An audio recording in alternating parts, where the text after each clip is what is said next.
Pourquoi est-ce qu'il ne faut jamais placer l'autre sur un piédestal, notamment dans son couple? Je suis magnétiseur et coach de vie, et si vous souhaitez vous aussi être accompagné dans la relation de couple, je vous invite à m'envoyer un email à l'adresse qui se trouve au-dessus. Je vous invite à liker la vidéo et à partager dans l'espace commentaire si vous vous êtes reconnu. Le fait pour vous de liker ces vidéos vont m'aider à diffuser le message au plus grand nombre et à pouvoir aider le plus de personnes possible.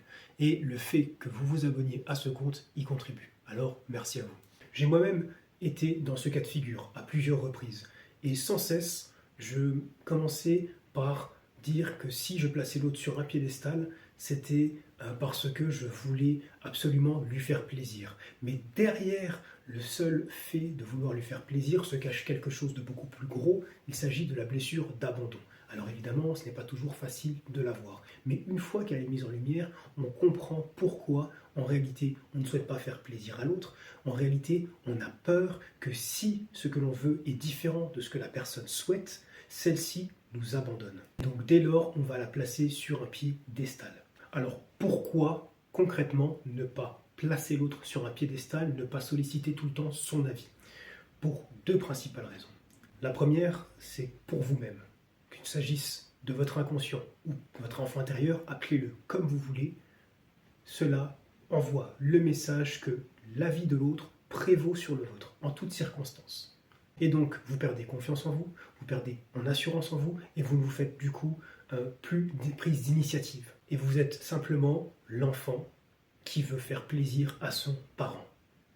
Mais la deuxième raison, qui est tout aussi importante, c'est que vous êtes en train de tuer votre couple.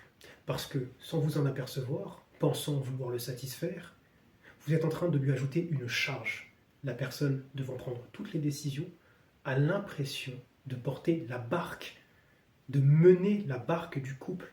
Et ça, c'est honnêtement tue l'amour. Parce que finalement, la personne n'a plus l'impression d'être en couple, mais d'avoir à s'occuper d'un enfant. Est-ce que vous auriez envie d'être en couple avec un enfant? Donc si vous êtes dans ce cas de figure, déjà, ne vous jugez pas. Il ne s'agit pas de cela, il s'agit de sortir de la blessure émotionnelle de l'abandon. Travaillez sur vous. Faites-vous confiance. Prenez des décisions parce qu'il s'agit de votre vie. Et vous allez voir que lorsque vous allez commencer à vous rapporter de la valeur, quand vous allez commencer à vous faire confiance, à avoir plus d'assurance en vous-même, vous allez également libérer l'autre de la charge qu'elle porte. Parce que, en réalité, même si ce n'est pas conscient, ça reste égoïste de vouloir faire porter le poids de sa vie, de qui on est, à l'autre.